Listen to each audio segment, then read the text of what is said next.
5월 16일 금요일 매일 성경 묵상을 시작합니다. 오늘 함께 나눌 말씀은 에스더 3장 7절에서 15절입니다. 에스더 3장 7절에서 15절 말씀을 제가 봉독합니다. 아하수에로 왕 제12년 첫째 달 곧 니산월에 무리가 하만 앞에서 날과 달에 대하여 부르 곧 제비를 뽑아 12째 달 곧 아다로를 얻은지라. 하만이 아하수에로 왕에게 아뢰되 한 민족이 왕의 나라 각 지방 백성 중에 흩어져 거하는데 그 법률이 만민의 것과 달라서 왕의 법률을 지키지 아니하오니 용납하는 것이 왕에게 무익하니이다. 왕이 옳게 여기시거든 조서를 내려 그들을 진멸하소서. 내가 은 1만 달란트를 왕의 일을 맡은 자의 손에 맡겨 왕의 금고에 드리리이다 하니 왕이 반지를 손에서 빼어 유다인의 대적 곧 아각 사람 함므다다의 아들 하만에게 주며 이르되 그 은을 네게 주고 그 백성도 그리하노니 너의 소견에 좋을 대로 행하라 하더라. 첫째 달 13일에 왕의 서기관이 소집되어 하만의 명령을 따라 왕의 대신과 각 지방의 관리와 각 민족의 관원에게 아하수에로 왕의 이름으로 조서를 쓰되 곧 각 지방의 문자와 각 민족의 언어로 쓰고 왕의 반지로 인치니라. 이에 그 조서를 역졸에게 맡겨 왕의 각 지방에 보내니 12째 달 곧 아달월 13일 하루 동안에 모든 유다인을 젊은이, 늙은이, 어린이, 여인들을 막론하고 죽이고 도륙하고 진멸하고 또 그 재산을 탈취하라 하였고 이 명령을 각 지방에 전하기 위하여 조서의 초본을 모든 민족에게 선포하여 그날을 위하여 준비하게 하라 하였더라. 역졸이 왕의 명령을 받들어 급히 나가매 그 조서가 도성 수산에도 반포되니 왕은 하만과 함께 앉아 마시되 수산성은 어지럽더라. 아멘. 한 개인의 감정이 얼마나 무서운 결과를 빚을 수 있는지를 오늘 본문은 잘 보여줍니다. 최강의 제국 페르시아의 총리로서 승승장구하며 왕의 총애를 받던 하만이라는 사람은 자신의 신기를 불편하게 만들고 자신에게 절하지 않는다는 이유로 모르드게만 처벌하려고 하는 것이 아니라 모르드게 출신인 유대 민족까지 다 진멸하겠다는 계획을 세웁니다. 한 개인에 대한 감정을 그가 속한 민족 전체에게까지 확대시킨 겁니다. 인간의 복수심이 그만큼 무섭습니다. 성경에는 이에는 이, 눈에는 눈이라는 동해보복법이 이런 우리의 본성을 고려한다면 오히려 자비의 법이라고 할 수 있습니다. 사람은 본성상 내가 받은 손해보다 훨씬 더 크게 상대방에게 보복하려고 하거든요. 본문의 하만이라는 사람이 바로 이런 대표적인 사람입니다.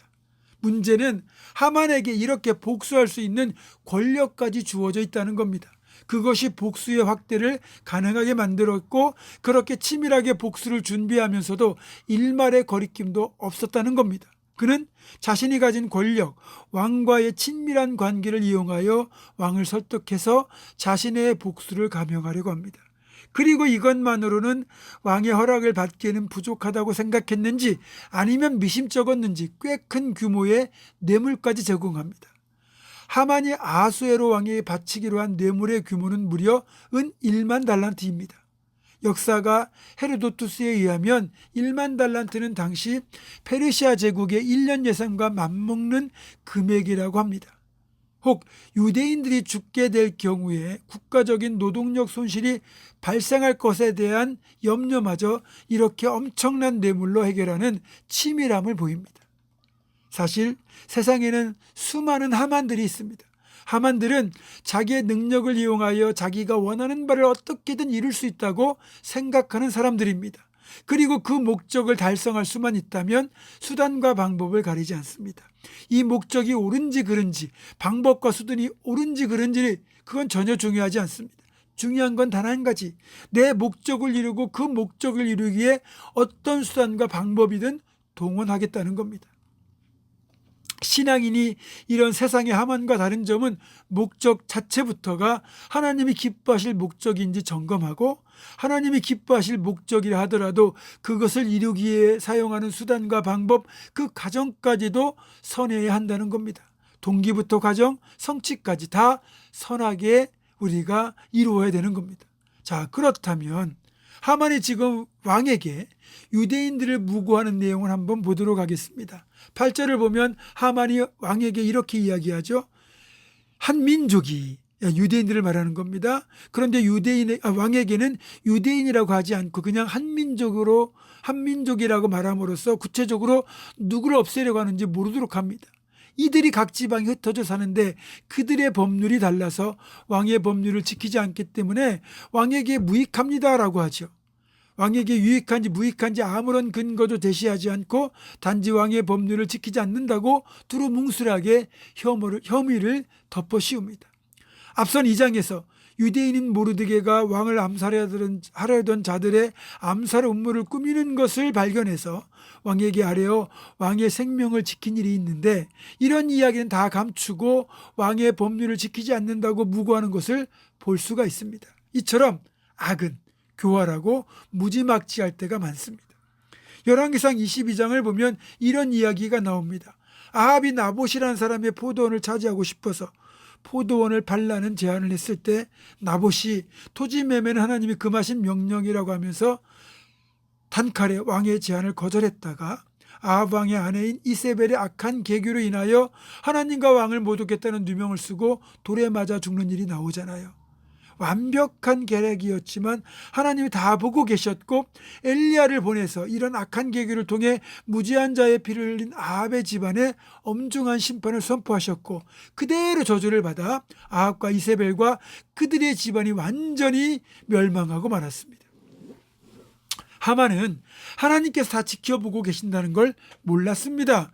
그리고 그 유대인들과 함께 하시는 만유의 하나님을 몰랐습니다. 그냥 자신의 권력과 계교, 재물과 관계로 얼마든지 자기가 원하는 바를 이룰 수 있다고 착각했습니다. 하지만 이것이 하만의 어리석음이었고 세상의 어리석음입니다. 여러분, 우리는 신앙인입니다. 하나님 모든 것을 보고 계신다는 걸 알고 있습니다. 그래서 어떤 상황에서도 목적과 과정이 옳은 길로 행하여야 됩니다. 그렇게만 하면 하나님께서 나를 통해 선한 일들을 이루시게 될 것입니다. 그렇게 오직 하나님만을 신뢰하고 옳은 길로만 행하는 우리가 될 수 있기를 주님의 이름으로 축원합니다. 기도하겠습니다.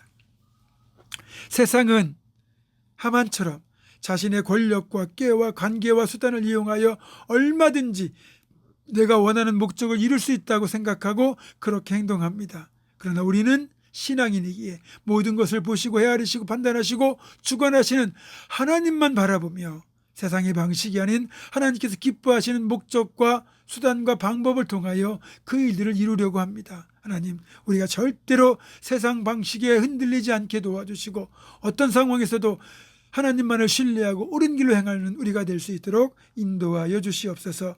예수님의 이름으로 기도하옵고 이제는 우리 주 예수 그리스도의 은혜와 하나님의 사랑과 성령의 교통하심이 세상의 방법이 아닌 하나님의 방법으로 하나님을 신뢰하고 옳은 길로만 행할 것을 결단하는 사랑하는 모든 성도들, 이들의 삶과 가정과 생업과 앞날과 우리 교회 위에 지금부터 영원토록 함께 하시옵기를 간절히 축원하옵나이다.